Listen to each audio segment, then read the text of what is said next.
My wife was lying there. The cardiologist said, "Sudden arrhythmia." The monitor went silent. The red light on the generator turned steady. The nurse looked at me like it was my hand that pulled the plug. But I saw something else, a dead screen, a backup power unit that never kicked in, and silence instead of a pulse. I asked one word. Why? No one answered. My name's Mike. 15 years running electrical crews for the city. I don't talk much. I fix things, I don't write reports about them. Storms, outages, downed lines, that's routine.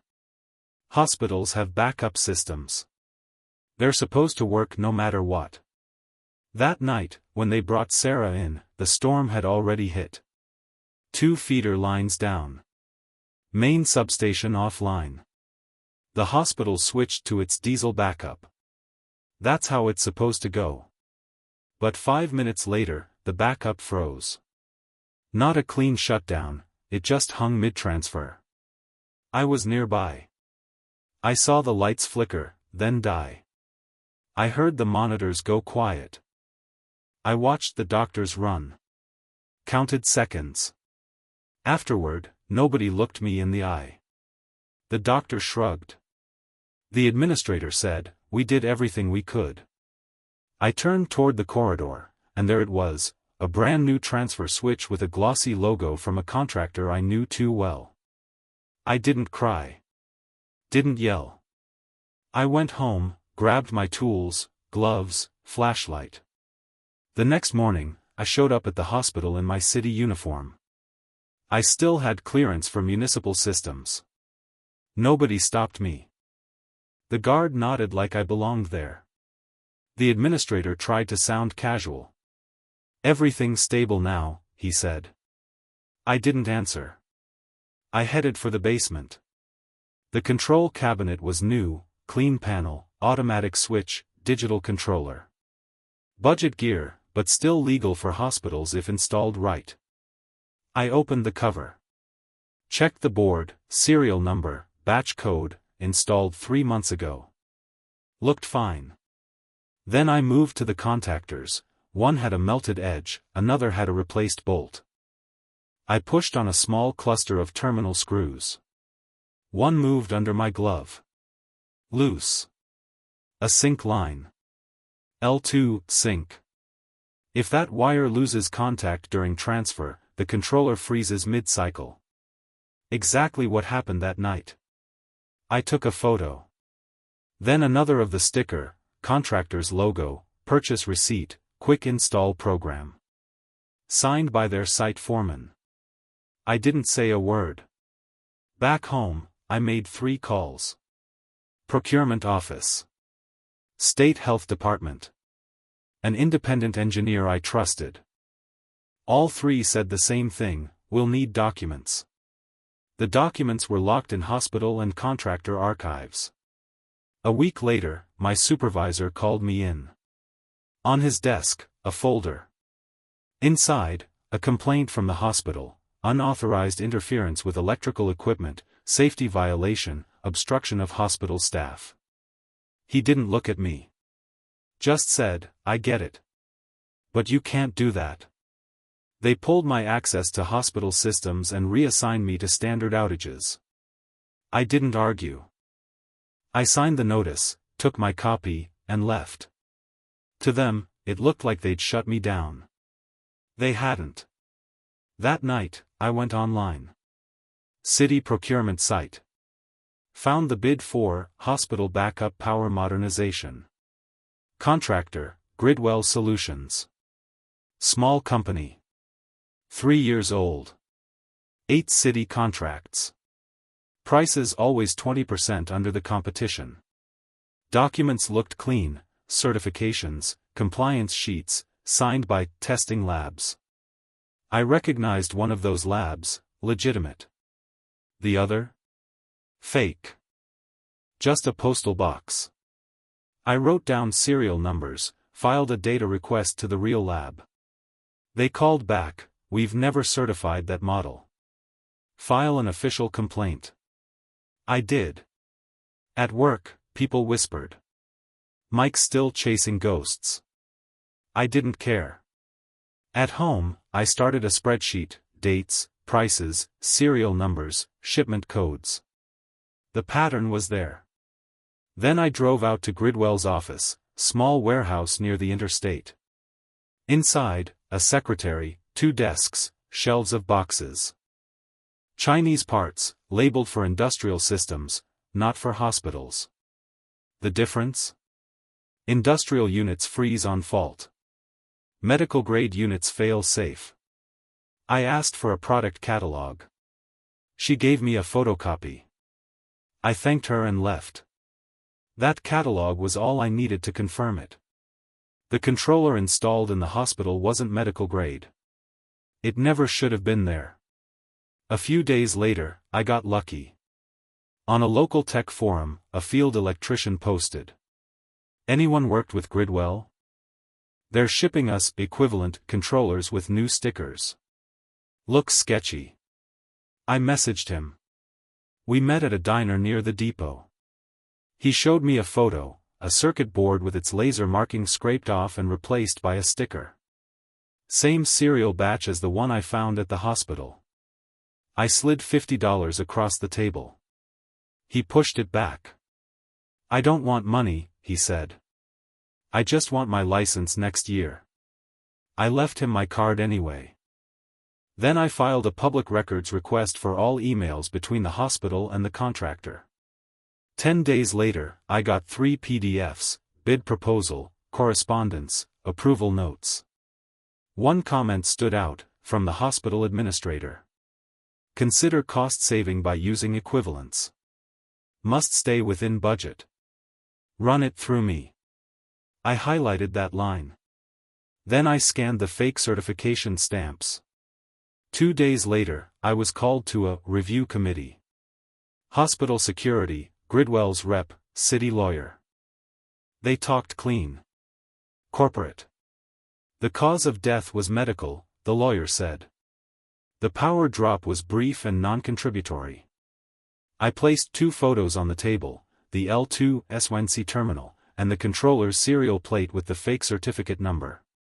This isn't medical grade, I said. You knew that. The lawyer asked to delete the photos. I refused. The contractor smiled. You can crawl inside that box for all I care, he said. Everything's certified. The meeting ended with no conclusion. 2 days later, I was formally suspended from any projects tied to that hospital. I didn't fight. I made a list. Step 1. Prove the controller isn't certified for medical use. Step 2. Prove the certificate is fake. Step 3. Identify who signed and approved the deal. Step 4. Make it impossible to spin this as one worker's personal tragedy. It wasn't personal anymore. It was systemic. I bought the same model controller on eBay. Waited 3 days for delivery. Set it up in my garage, generator, inverter, load bank. Simulated a sync loss. The screen went black. No auto recovery. I filmed the whole thing in one shot, no edits, no narration, just the model number, the fault, the frozen display. Then I waited. A week later, the lab replied. Their signature on the certificate? Forged. They'd confirm it officially, if the state asked. That was all I needed.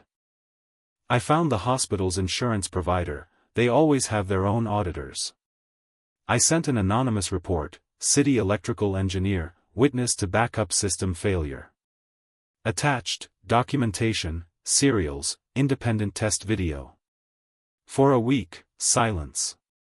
Then a call, we're from internal audit, the insurance side. We'd like to see more. I sent everything. While the insurance guys dug through paperwork, I filed another complaint, this time directly to the State Department of Health. Same evidence. Same video. And then I went deeper. Gridwell wasn't just a small contractor. They were part of a holding company, one that had just gone public through a merger with a blank check corporation. I read their investor prospectus. Right there, in bold. Strong presence in medical infrastructure across multiple states. If those fake certificates could be traced to them, it wouldn't just be one hospital's problem. It'd be fraud, corporate, public, and federal. Friends told me to back off. They've got money, lawyers, politicians. I told them, so do power outages. At work, I kept my head down, fixing transformers, restoring lights, replacing fuses. But every night, I'd go home, open that spreadsheet, and add another connection. The first real hit didn't come from me. It came from the insurance company. They sent an independent engineer to inspect the hospital's backup system. The hospital refused him entry. So he came back, with a letter from the state health department. They had to let him in. He opened the cabinet, took photos, wrote his report. His conclusion was one line long. Installed controller does not meet ISO standards for medical facilities. Certification invalid. That was it. Everything changed after that. The hospital scrambled to control the story. They held a press conference, said it was all a misunderstanding, that the equipment was approved equivalence, that there was no patient harm. That same night, I uploaded my video. No narration, no drama. Just the failure sequence, timestamps, model number, frozen screen. It hit local news groups by morning. By lunch, a reporter called me. "Can we interview you?" I said, "No. You don't need my face. You need my documents." He agreed. After that, everything started moving fast. I mapped out every piece. The administrator's email approving equivalence. 2 companies bidding under different names, both owned by the same trust. The consulting engineer who used to work for the procurement office. And the fake lab stamp, identical across all their certified bids. I sent it all to the state attorney's office. They didn't reply, but I saw the email get opened. That was enough. Then I reached out to a professor I knew, a safety consultant for state regulators. I sent him my test video, the forged documents, the photos of that loose sync terminal. He wrote back.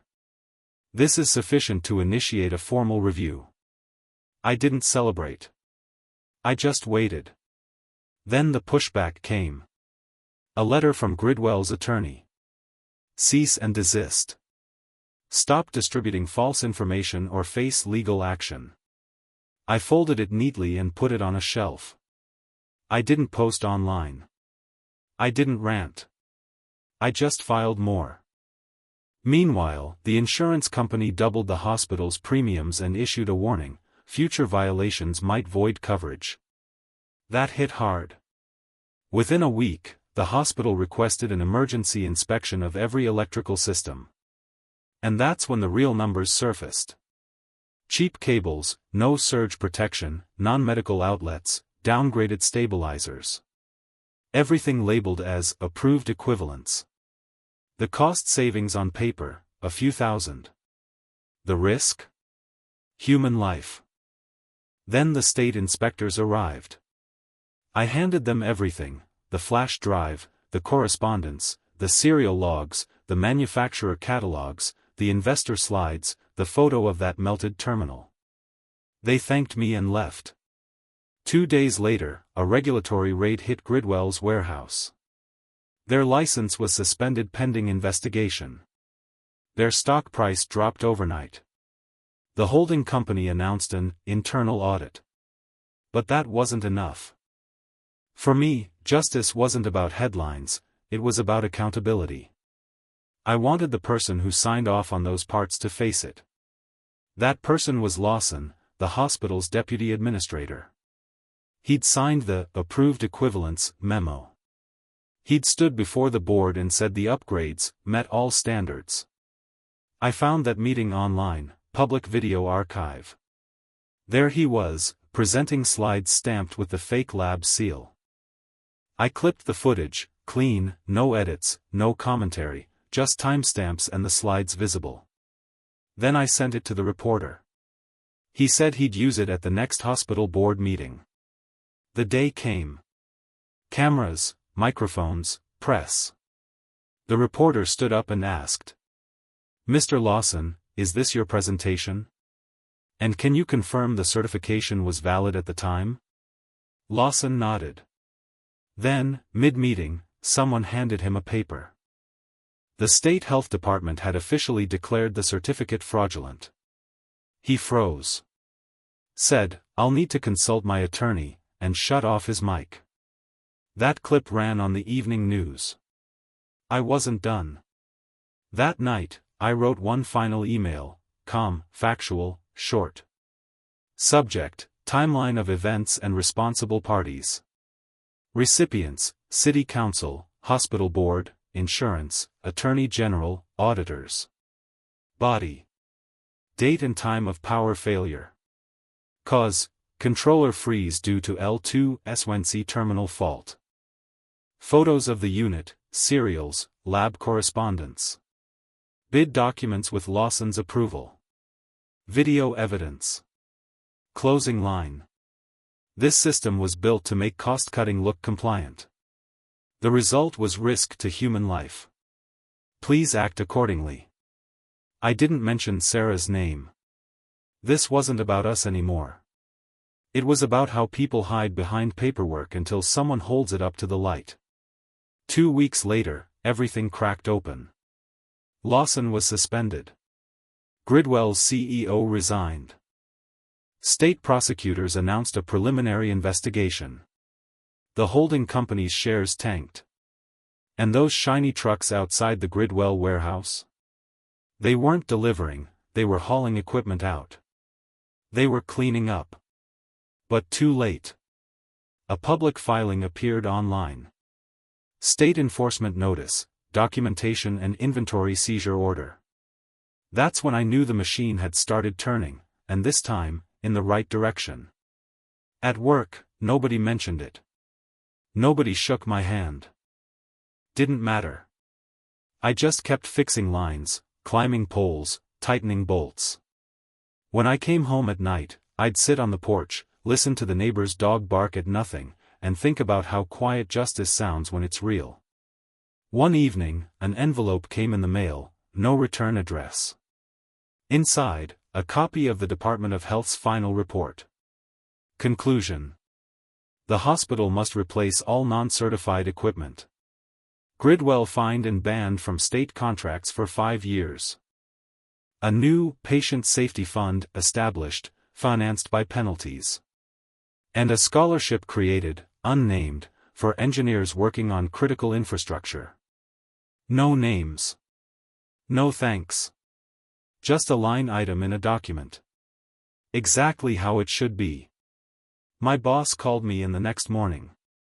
"You went over my head," he said. I nodded. He paused, then added, "But you were right." He didn't smile. "Your access is reinstated. You'll consult on the new hospital project." "Fine," I said. At the first project meeting, nobody mentioned what had happened. Just blueprints, specs, numbers. On the table, catalogs from 3 certified manufacturers. All medical grade. No equivalents. No stickers over serials. We ran full tests, power cut, load surge, frequency drop, generator switch, grid return. Everything worked. No applause. Just check marks. That was enough.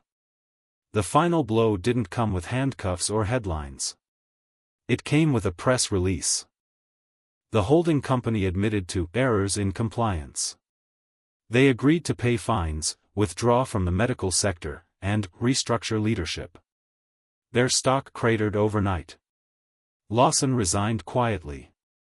No apology, no statement, just a one-line notice, effective immediately. That was enough. I didn't feel relief. I didn't feel anything. Just balance. A month later, I walked back into the hospital, not as an employee, just a visitor. No one recognized me. In the lobby, a flat screen showed the basement generator room, a live feed from a new security camera. On the monitor. Status, online, ready. No warnings. No errors. The nurse behind the counter asked, "Can I help you?" I said, "No, I'm just passing through." I left. Outside, the air was cold and clear. The same parking lot. The same view of the river. The same space where my truck had sat that night. At the gate, a new metal sign caught my eye. Emergency power procedure, step by step. Simple. Direct. For people who don't have time to guess when the lights go out. That sign said more than any apology could. I went home. Took the old wall clock off its hook, the one that had stopped the night Sarah died. Opened the back, replaced the worn-out gear, oiled the spindle, wound it once. The second hand started moving again. I didn't look for symbolism. I just fixed it. A week later, the same reporter called. "We're running a feature," he said. "Would you say a few words for the story?" I told him, "I've got no words left. Only files and dates." "You've seen them." He paused. "That's enough," he said quietly. Life went on. I still worked the night shifts, the same circuits, the same rain. People would wave as I fixed transformers or swapped burned-out bulbs. One night, a storm rolled in. Another blackout. Another call. "Hospital's on backup," dispatch said. "Status?" I asked. "Stable," she replied. "Copy that," I said, and turned my truck toward the next call. Half an hour later, I was up on a pole, rain running down my sleeves, swapping a fuse. The light came back on, steady and strong. I tightened the last bolt, climbed down, and looked across the street. The city was glowing again, block by block. Somewhere, inside that hospital, a monitor was still beating green. And for the first time since that night, I didn't wonder if it would stop. Because now, I knew, it wouldn't. Justice doesn't always roar. Sometimes it hums quietly behind a sealed metal door, where every bolt is torqued just right. Sometimes it's a man with a wrench, doing his job, making sure nobody ever feels what he felt. I didn't want a medal. Didn't want a name on a plaque. All I wanted was for the light to stay on. And it did.